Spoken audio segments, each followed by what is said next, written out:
Terima kasih Anda masih bersama kami dalam Sapa Indonesia Pagi. Saudara masih membahas bagaimana isu duet Prabowo Ganjar di Pilpres 2024 yang dipastikan tidak akan terjadi setelah Ketua Umum PDI Perjuangan Megawati Soekarno Putri ini menolak wacana itu. Kita masih membahasnya bersama dengan dari Partai Gerindra, Mas Habibur Rahman, ada juga Bang Andreas Hugo Parera dari PDI Perjuangan dan juga Mas Burhanuddin Muhtadi. Kalau bisa dikatakan sudah dipastikan tidak akan terjadi begitu. Baca pres Ganjar dan juga Pak Prabowo ini kan pasti sudah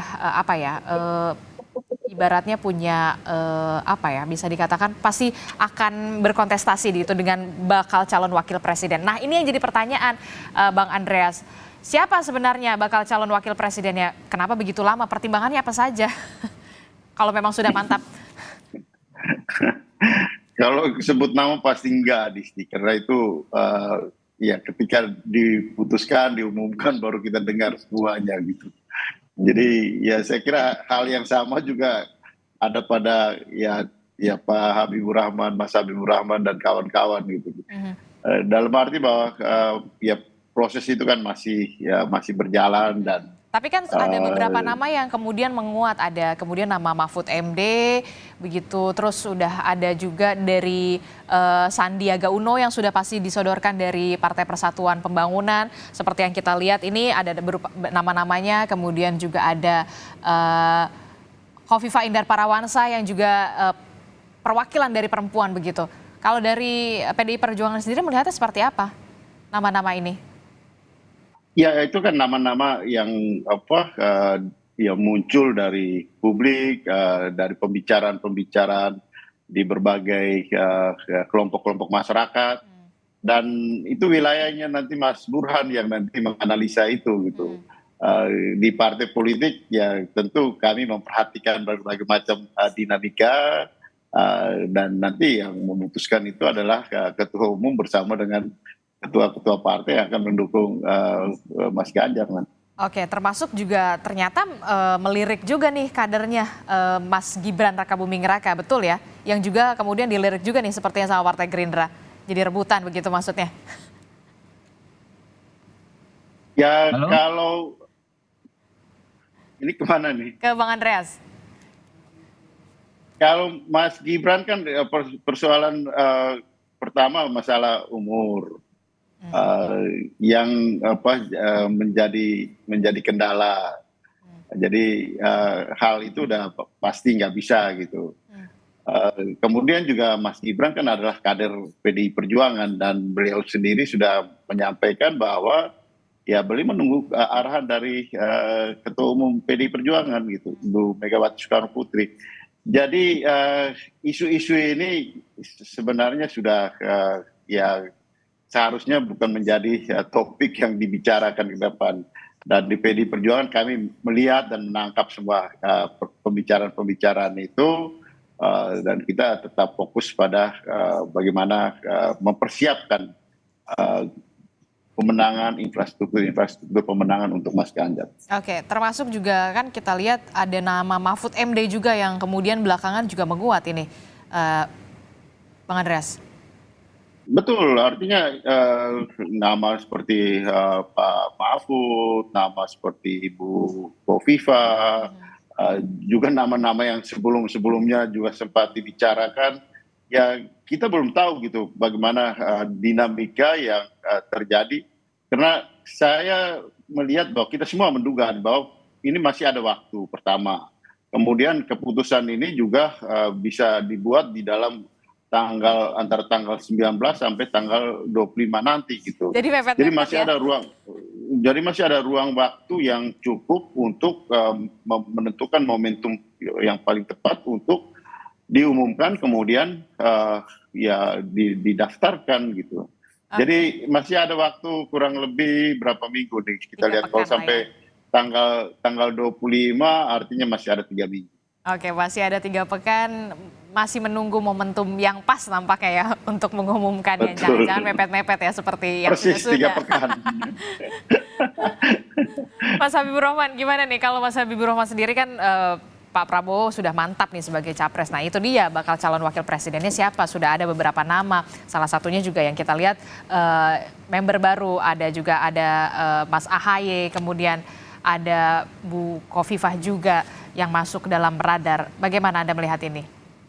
Ya, situasi saat ini kalau saya mau gambarkan yang sederhana adalah seperti misalnya pelatih Liverpool, ya manajernya, ingin menentukan striker mana yang akan dimainkan. Ya, apakah misalnya kemarin ada Salah atau ada Firmino, ya, yang semuanya pemain-pemain top. Jadi ini yang mau dipilih ini adalah putra-putra terbaik bangsa, memilih the best of the best di antara yang terbaik di antara yang baik-baik itu pemain-pemainnya gitu kan, calon-calonnya gitu, sehingga kita menjalaninya dengan rileks ya. Pak Prabowo menjalaninya dengan rileks, dengan santai ya, terus berkomunikasi, melakukan pendalaman, mencari yang paling pas. Kan waktunya masih sangat leluasa. Jadi jangan dianggap putusan yang last time itu konotasinya negatif, apalagi merugikan atau menimbulkan damage politik kepada rakyat. Tentu enggak. Rakyat tentu menginginkan yang terbaik ya, baik pasangannya Pak Prabowo, pasangannya Pak Ganjar, sama-sama para pendukung kami menginginkan yang terbaik ya. Tentu mereka paham bahwa batasnya adalah aturan atau regulasi yang dibuat, yaitu undang-undang dan PKPU. Nah itu, jadi ini proses terus berjalan, diskusi-diskusi para ketua umum partai politik, para sekjen, kemudian kita di level berikutnya terus berjalan hampir setiap hari. Ini kalau habis diskusi begini kita akan langsung rame di grup WA, ya kan? Kita saling sharing. Oh tadi kita bicara ada Pak Burhan, Pak Andreas, ya kan? Kita pernyataan begini. Wah kita saling analisa. Oh kalau begitu gini. Selanjutnya kurang lebih seperti ini. Berarti saling intip lah ya. Diskusi itu. Ya kan, diskusi terus berjalan gitu loh. Jadi nggak ada masalah. Begitu misalnya siang ini ada keputusan besok harus didaftarkan, siap, kami siap gitu loh. Kami yakin juga Pak Ganjar siap gitu loh. Jadi nggak ada masalah. Segala macam dokumen, saya pikir para baca bakal calon juga udah siap semua, gitu kan. Begitu mau ditunjuk misalnya seseorang bukan saling nunggu-nungguan ya, bukan saling nunggu-nungguan ya, menjadi bacawa pres, siap daftar. Jadi lebih kepada ya konsolidasi di internal. Tentu kita juga melihat namanya strategi kan. Kalau kita main ya dalam pertandingan, tentu kita juga lihat formasi pemain lawan misalnya kan. Pemain lawan misalnya kipernya lemah, oh kita kasih striker yang kuat dari lemah di sisi kiri misalnya kan. Oh kita cari pemain striker yang kuat kaki kanannya. Kurang lebih begitulah gitu loh. Ini ya strategi biasa yang nilainya itu netral ya, tidak ada nilai positif atau negatif. Praktik yang terjadi saat ini saya pikir nilainya netral. Last time decision ya, penentuan cawapres yang last minute ya, itu bukan sesuatu yang nilainya negatif. Nilainya netral saya pikir. Ya termasuk adu strategi, ini lagi adu strategi juga nih, saling intip strategi lawan begitu ya. Saling tunggu-tungguan juga berarti ya untuk deklarasi. Nah begini Adisti. Ya silakan Mas Burhan. Mas Habib pakai analogi sepak bola, kaitan dengan kapan cawapres ditentukan, kita juga bisa belajar dari sepak bola. Di dalam sepak bola kan ada waktu normal, ada waktu injury time. Dan banyak sekali tuh hasil sepak bola yang ditentukan di injury time. Terakhir misalnya dalam penyisihan Liga Champion, Lazio versus Atletico, sampai menit normal habis ya, itu yang Atletico Madrid. Tetapi di ujung menit terakhir sebelum injury time habis, kiper Lazio Provedel itu menciptakan gol dan mengubah hasil permainan. Nah ini dalam bola Adisti, itu aja kan sering terjadi, apalagi dalam politik. Jadi maksudnya injury time itu jadi kasihlah kesempatan para bola Mas. Jadi gimana Bang Andreas, betul ini nunggu injury time? Ya, ngomong-ngomong soal bola, sama saya juga pemerhati penggemar bola juga. Tadi saya pikir Mas Habib tadi ilustrasinya kan Liverpool gitu. Saya kira putra-putra terbaiknya putra-putra Liverpool ternyata.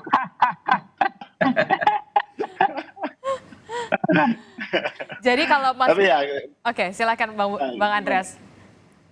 Jadi memang ya kembali pada apa, saya sepakat artinya dengan situasi tadi Mas Burhan juga menyinggung bahwa dengan posisi yang berimbang, gitu ya. Artinya posisi yang berimbang dalam arti ya dari berbagai hasil survei kan kita lihat bahwa semuanya atau paling tidak ada dua pasangan ini kan ada dalam posisi margin error gitu kan, sehingga akhirnya ini akan ditentukan oleh bagaimana strategi, dan strategi itu tentu termasuk juga adalah ya penetapan dari calon wakil presiden, dengan harapan tentu calon wakil presiden ini akan menjadi game changer gitu untuk ya permainan di dalam proses waktu ketika diputuskan dan permainan ke depan sampai dengan akhir daripada pertandingan itu gitu. Okay. Jadi memang hal yang wajar gitu di dalam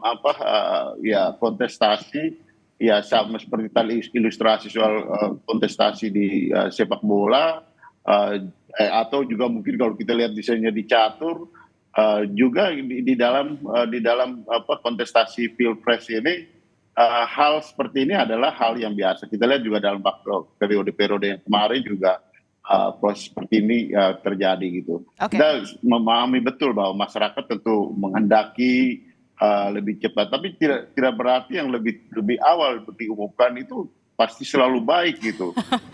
Atau selalu, dengan demikian pun yang pada saat maksudnya yang udah ngumumin duluan tidak selalu baik gitu hasilnya. Ya kan faktanya seperti itu gitu. Faktanya juga tidak menunjukkan seperti itu gitu. Sehingga di sini kan akhirnya seperti yang selalu saya katakan juga bahwa momentum untuk memutuskan itu penting gitu di dalam politik.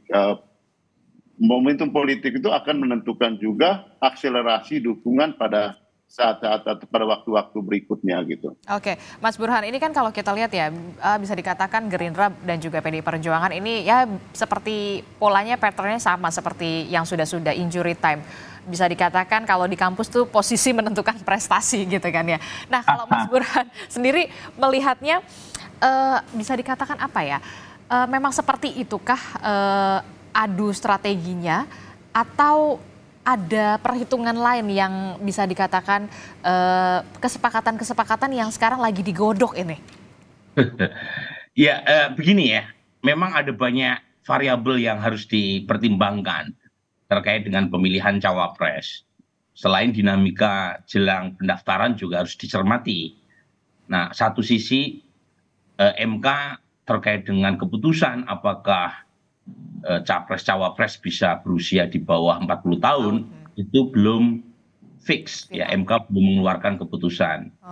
Kemudian dinamika lain juga mungkin akan muncul jelang pendaftaran. Jadi sangat mungkin peristiwa semacam ini juga turut ya menunda bagi partai-partai dalam menentukan siapa pasangan terbaik yang akan mengantarkan mereka sebagai the winning ticket ya, bukan the losing ticket.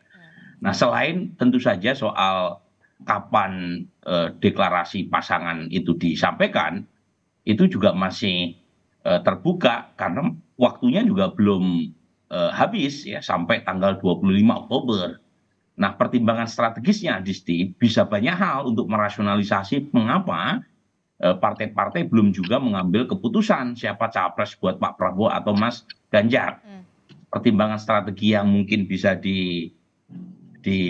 dianalisis adalah berkaitan dengan memitigasi pergerakan atau manuver lawan. Jadi kalau misalnya pihak lawan sudah menentukan cawapres, itu kan mudah sekali tuh bagi rivalnya untuk melakukan mitigasi terkait dengan plus minus cawapres yang dipilih oleh rivalnya tadi. Oke. Ya. Jadi ibarat main catur, kalau bidaknya sudah diajukan, pihak lawan bisa mengantisipasi ke arah mana bidak itu akan dijalankan. Demikian dalam politik. Terus satu lagi ya, termasuk misalnya kalau semakin lama diputuskan, itu kan memberi semacam ekspektasi kepada bakal cawapres untuk melabuhkan dukungannya kepada capres tertentu yang memberi harapan tadi, memberi PHP tadi. Kalau misalnya kayak Mas Anies, ketika sudah memutuskan pasangannya yaitu Muhaimin Iskandar, itu kan yang kecewa langsung pindah haluan. Nah, misalnya Mas Ahaye kan.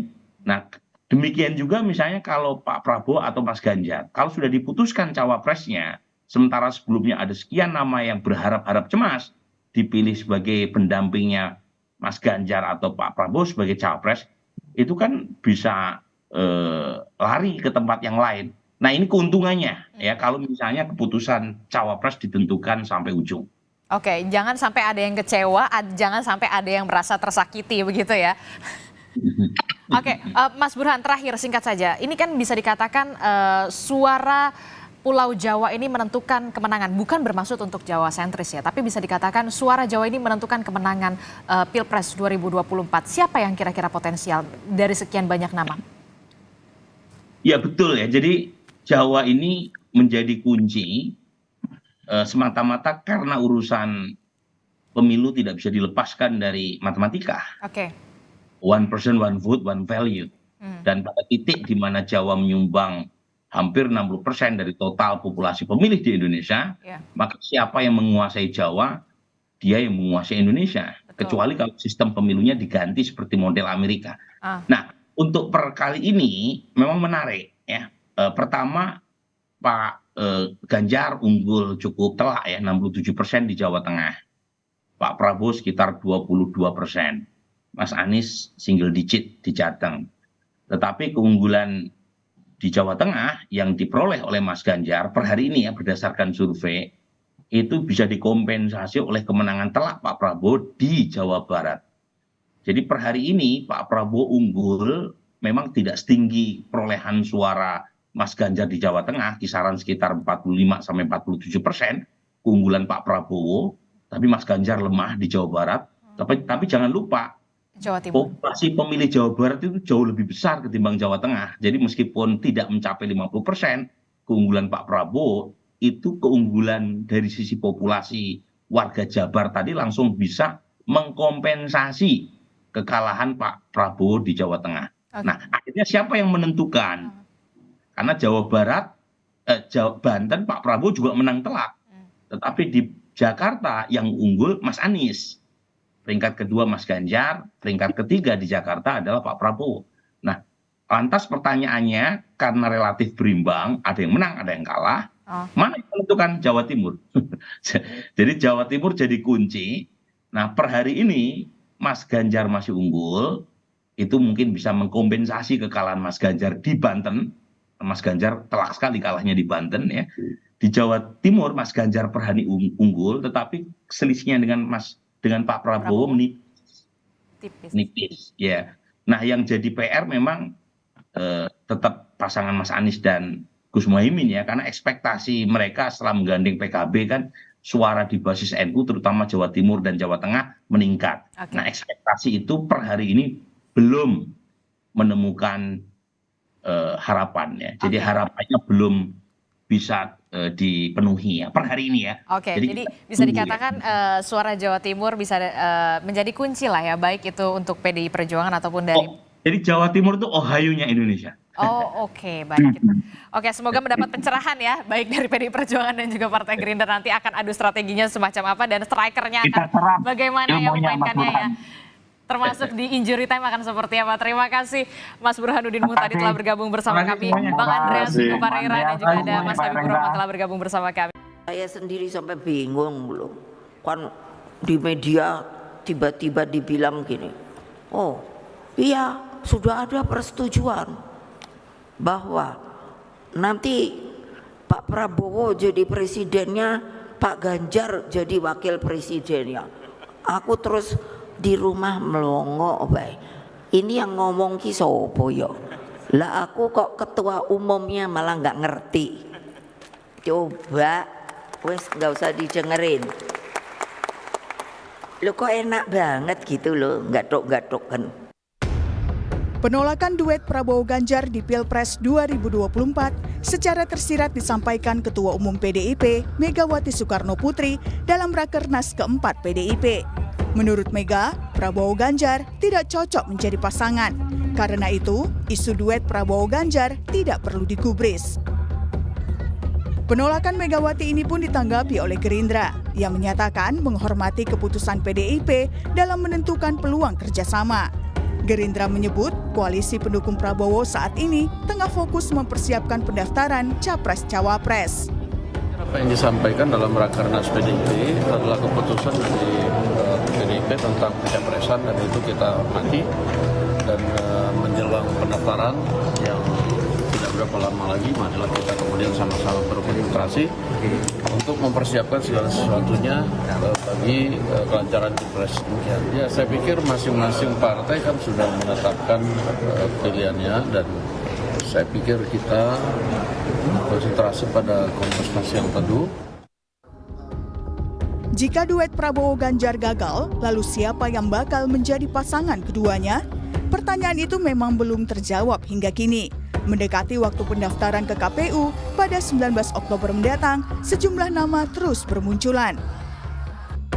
Seperti hasil survei dari Lembaga Indikator Politik Indonesia, dalam survei yang dilakukan pada 26 Agustus hingga 3 September 2023, sejumlah nama disebut dengan perhitungan elektabilitas jika mereka menjadi bakal calon wakil presiden. Yang tertinggi ditempati Ridwan Kamil dengan 23,3%, kemudian Erick Thohir 20,3%, Sandiaga Uno dengan 17%, Agus Harimurti Yudhoyono 11,5%, dan Kofifa Indar Parawansa sebesar 8,4%. Lalu siapa yang akan dipilih Prabowo Subianto atau Ganjar Pranowo sebagai pasangan mereka di Pilpres 2024? Tim Liputan, Kompas TV.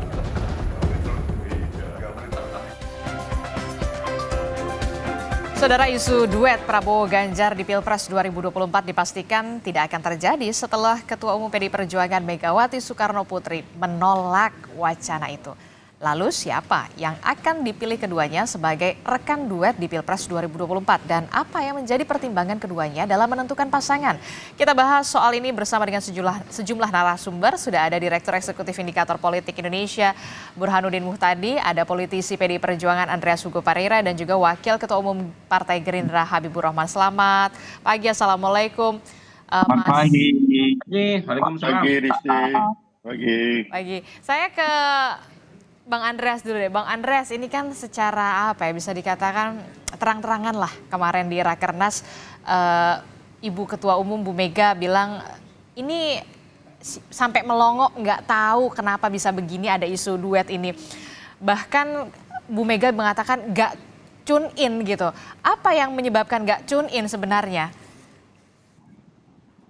Ya, karena baik ke Pak Prabowo maupun Mas Ganjar, ya kedua-duanya pertama menghendaki atau sudah diputuskan untuk menjadi calon presiden dari ya kelompok dukungan masing-masing gitu, dari kelompok partai yang mendukungnya. Sehingga ya kalau dua-duanya mau jadi calon presiden ya tidak mungkin itu terjadi, dalam arti bahwa ya tidak ada dua calon presiden muncul bersamaan di dalam satu kelompok partai yang mendukung. Yang kedua juga kalau lihat dari platform politik ya yang selama kemarin kami bahas di dalam Rakernas, ya PDI Perjuangan mengedepankan ya persoalan-persoalan yang pertama menyangkut ya kemarin kita bicara soal pangan. Sebelumnya di Rakernas sebelumnya kami membahas soal fakir miskin dan anak terlantar. Jadi kita bicara soal melanjutkan program-program pemerintahan Pak Jokowi ini sampai pada persoalan-persoalan program-program yang detail yang menyangkut persoalan-persoalan pokok di masyarakat gitu. Sehingga dari program-program ini ya kami melihat bahwa ya kita mengedepankan programatis yang sudah dilakukan oleh Pak Jokowi dan akan dipercepat dan dilanjutkan melalui program-program yang lebih detail. Nah, ini saya kira hal yang sudah cukup jauh dibicarakan di lingkaran partai atau khususnya di PDI Perjuangan yang akan mendukung Mas Ganjar gitu. Oke, tapi kan kalau bisa dikatakan keduanya nih, baik itu Pak Prabowo dan juga Pak Ganjar ini kan sama-sama melanjutkan ya, ingin melanjutkan kerja nyata dari Pak Presiden Joko Widodo. Seharusnya bisa dikatakan tune in lah ya. Ya, kalau persoalan retorika kan bisa saja gitu, tapi kan kalau kita bicara di dalam aspek isi daripada melanjutkan itu kan hal yang ya bisa berbeda gitu, dalam arti PDI Perjuangan yang mengusung Mas Ganjar melihat bahwa ada persoalan-persoalan pokok ya, misalnya soal kedaulatan pangan yang kemarin menjadi isu pokok di dalam pembahasan dan di dalam pidato yang disampaikan oleh Ibu Ketua Umum maupun kemudian respon atau yang disampaikan oleh ya Mas Ganjar sebagai calon presiden dan Pak Jokowi, Presiden Jokowi yang adalah kader PDI Perjuangan langsung menyatakan bahwa ya Mas Ganjar nanti setelah dilantik langsung masuk dalam program kedaulatan pangan ini gitu. Artinya di situ ya Pak Jokowi menghendaki juga Mas Ganjar untuk melanjutkan program yang detail yang sudah disiapkan oleh PDI Perjuangan untuk pemerintahan Mas Ganjar ke depan. Bukan lagi bicara soal calon presiden, ya setelah dilantik menjadi presiden gitu. Artinya di sini kan jelas gitu, artinya bagaimana positioning dan sikap dari Pak Jokowi terhadap calon yang diusung oleh PDI Perjuangan. Oke, Bang Habibur Rahman, ini nampaknya komunikasinya bisa dikatakan berjalan layu lah sebelum berkembang. Padahal kan kemarin 2009 kalau mengutip kalimat Bang Habibur Rahman, PDI Perjuangan itu cinta pertamanya Gerindra ya, betul ya? Ya, jadi begini ya, dalam berpolitik, kita beraktivitas di dunia politik ini ada 3 lapisan yang perlu kita sadari. Yang pertama persoalan ideologis ya. Sebetulnya secara ideologis tidak ada masalah ya, bahkan terdapat banyak kesamaan antara kami dengan partai PDI Perjuangan. Dan tentu harus jujur diakui, PDI Perjuangan adalah salah satu contoh berpolitik yang menjadi acuan kami ya, sebagai partai yang baru lahir tahun 2008.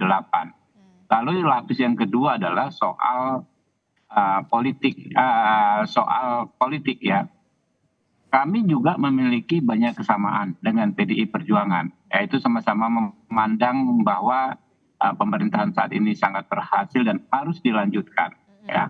Lalu yang ketiga yang paling di bawahnya adalah soal strategi yang menurut kami memang ada perbedaan.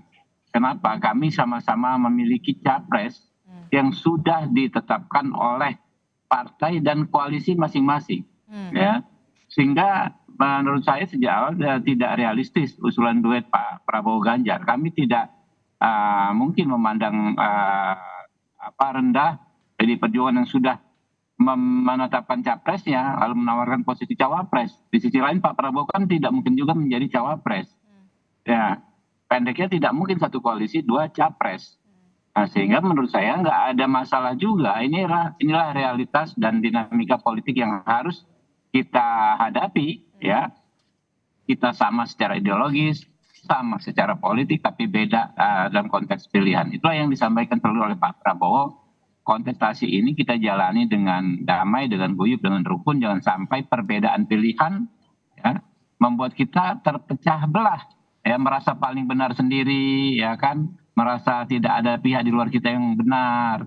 Nggak ada masalah sebetulnya, ya kita berbeda pilihan, tetapi ya harus disadari inilah pilihan kontestasi saja, ya. Setelah kontestasi kita sebagai elemen bangsa harus bersatu, bagaimana memastikan capaian yang saat ini sudah ada bisa dilanjutkan dan memastikan Indonesia menjadi negara yang lebih maju, terus maju. Nah, itulah kenapa saya bilang yang ini ya memang sejauh agak nggak realistis usulan duet Pak Prabowo Pak Ganjar itu. Jadi nggak ada masalah, dan yang perlu digarisbawahi ya, pernyataan Ibu Megawati kemarin itu sangat-sangat lembut ya. Beliau menunjukkan sebagai ibu bangsa, ibu yang mengayomi semua elemen-elemen di bangsa ini. Walaupun beliau ketua umum partai PDI Perjuangan, tetapi beliau memberi respect kepada elemen bangsa yang lain, yaitu Pak Prabowo dan Partai Gerindra. Narasinya secara umum tidak sama sekali bertendensi negatif, apalagi merendahkan ya Pak Prabowo, tapi justru memberikan penghormatan bahwa keduanya sama-sama berkualitas, disebut ganteng dan cantik, tetapi sudah punya pilihan. Nah ini nggak ada masalah. Jadi sama persis apa yang diajarkan Ibu Megawati dengan apa yang disampaikan Pak Prabowo. Ya, kita bertarung dengan sehormat-hormatnya, sekeras-kerasnya, tetapi dengan prinsip saling menghormati. Karena kami paham sekali apa yang ada di kepala Pak Ganjar, apa yang ada di kepala rekan-rekan PDI Perjuangan adalah merah putih. Mereka ingin melakukan yang terbaik untuk bangsa ini. Itu saja. Jadi menghargailah keputusan dari PDI Perjuangan yang memang bisa menyatakan dua-duanya ini sebenarnya bahkan mengibaratkan dua-duanya ini sudah punya pacar begitu ya, Bang Habibur Rahman ya? Iya, benar. Mas Burhan melihatnya seperti apa komunikasi yang dilakukan oleh Ketua Umum PDI Perjuangan ini, dan kemudian ternyata ya itu tadi bisa dikatakan kebuntuannya ini karena memang dua-duanya ingin maju sebagai calon presiden. Mas Burhan, pandangannya seperti apa? Ya, selain yang disampaikan oleh Mas Habib mengenai faktor-faktor mengapa poros Mas Ganjar dan Pak Prabowo sulit untuk disatukan, ada satu alasan lagi yang krusial, yaitu berkaitan dengan kenyataan bahwa kedua capres yang berasal dari kubu pemerintah ini punya potensi menang yang sama kurang lebih. Jadi lain soal kalau misalnya salah satu di antaranya itu potensi keunggulannya secara elektoral itu jauh. Nah mungkin secara realistis yang muncul kalau misalnya kejadian seperti itu adalah duet, ketimbang misalnya Anies Baswedan yang justru malah memenangkan pertarungan jika kubu pemerintah terbelah. Nah, kalau misalnya kejadiannya seperti sekarang, survei-survei juga menunjukkan selisih antara Pak Prabowo dengan Mas Ganjar statistically dead hit ya, kemungkinan besar ya duel. Apalagi Anies Baswedan sebagai capres yang dipersepsikan sebagai capres antitesis ya, itu jauh dari mengancam. Ya, kan elektabilitas Mas Anies stagnan ya, bahkan cenderung turun dibanding dukungan yang beliau peroleh sepanjang 2023. Bahkan terakhir survei LSI DNJA bahkan menunjukkan suara Mas Anies di bawah 20%. Nah kalau seperti ini ya secara realistis memang duel dalam pengertian bertanding, bahwa kemudian nanti akan bersanding, istilahnya Mbak Puan ya nanti setelah pemilu. Nah itu yang pertama. Yang kedua, menurut saya sikap Ibu Mega bagus sekali. Dalam demokrasi kita mengenal istilah pluralisme politik yang harus direpresentasikan dalam kontestasi elektoral. Jadi kalau misalnya ada pendukung yang cukup signifikan, yang punya intensi untuk memilih Pak Prabowo atau Mas Ganjar, kemudian keputusan elit menjodohkan kedua capres ini, terlepas siapapun yang jadi cawapres, itu menciderai prinsip pluralisme politik. Jadi pluralisme politik itu setiap calon presiden atau partai yang punya dukungan apalagi sesignifikan Pak Prabowo atau Mas Ganjar itu harus direpresentasikan dalam kertas suara. Jadi jangan dijodohkan di tingkat elit, karena itu keputusan publik pemilu itu. Keputusan publik itu harus dihargai oleh para elit. Jangan karena sewenang-wenang, karena semata-mata mereka punya otoritas, kemudian dipaksakan untuk berjodoh, padahal aspirasi pemilihnya meminta mereka bertarung. Jadi menurut saya apa yang disampaikan oleh Ibu Mega satu statement kenegarawanan yang harus kita angkat topi tinggi-tinggi. Jadi karena bisa dikatakan kalau kata Mas Burhan, baik itu Pak Prabowo dan juga Pak Ganjar ini punya potensi kemenangan yang bisa dikatakan sama. Itulah yang kemudian menjadi salah satu alasan ya jangan diduet-duetkan begitulah ya. Bang Andreas, gimana Bang Andreas menanggapinya? Iya betul. Artinya Ibu Mega dengan ilustrasi soal ya ada seorang pemuda dan ada seorang gadis, pemuda tampan, ganteng dan seorang gadis cantik, itu menunjukkan bahwa ya dua kandidat ini mempunyai potensi yang berimbang gitu, dan itu kan muncul di dalam akseptabilitas publik ya, di dalam berbagai hasil survei gitu. Dan kedua calon ini ya didukung oleh kelompok partainya masing-masing untuk menjadi calon presiden, sehingga Ibu Mega di sini kan memberikan contoh kepada ya bangsa ini bahwa ya seperti yang tadi Mas Burhan sampaikan itu, bahwa pluralisme politik itu adalah realita politik yang ada di dalam ya Pilpres kali ini.